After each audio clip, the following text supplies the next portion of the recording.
So hello বন্ধুরা, আজ কিন্তু আমাদের হচ্ছে একটা স্টল দেওয়ার দিন। আর আজকে হচ্ছে তার তৃতীয় নম্বর দিন। আর প্রথম দিনগুলোর ভিডিও করতে পারিনি, কারণ আমি গিয়েছিলাম ভাড়া, যার কারণে কিন্তু করতে পারিনি। তাই কিন্তু সকালে লুচি খেয়ে মামুনি বসে গেল রান্না করতে, আর আমি কিন্তু বসে গেলাম পেঁয়াজ কাটতে। কেননা চোখে চশমা পড়েছি, তার কারণ পেঁয়াজের ঝাঁসটা চোখে লাগলে অতিরিক্ত চোখ দিয়ে জল বেরিয়ে যাচ্ছে, পরে কাটবো কি তার জন্যে।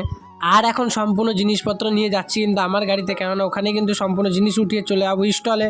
স্টলের কাছে পৌঁছতে দেখলাম একদম স্কুলের ছেলেপেলেগুলো চেয়ার টেবিলগুলো উল্টো পাল্টা করে অবস্থা একদম কেরোসিন করে দিয়েছে।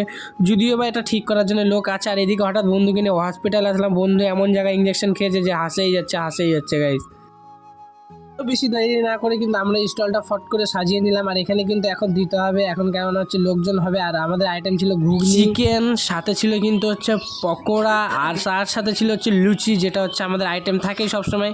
তো এটাই কিন্তু ছিল। আর মামুনি কিন্তু এদিকে রেডি করছিল সব কিছু। আর এদিকে লোকজন প্রায় আসতে ভালোই শুরু করেছিল।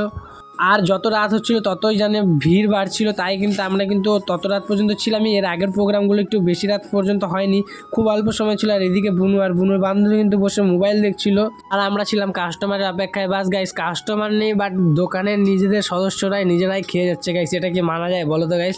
নিজেদের দোকান নিজেরা খেলে হবে? তো গাইস যাই হোক, ছাড়ো, ওরা তো ওদের কাজই তাই, যা হবে তাই, আগে খাওয়া দাওয়া তারপরে গল্প। তো গাইস দেখো, হঠাৎ এইদিকে গল্প করতে করতে এতটা ভিড় বেড়ে গেছিলো যে মানে বলার মতন নয়। আর এদিকে এত কাস্টমার দোকানে আসছিল যে ভিডিও করার মতন পরিস্থিতি আমার নেই। অনুষ্ঠানের শেষে এমন পরিস্থিতি দেখতে হচ্ছে, আমি তো ভাবতেই পারিনি। তো আজকের মতন গাইস ভিডিওটা এখানেই, দেখা হবে আবার নেক্সট কোনো ভিডিওতে। Tata, bye bye.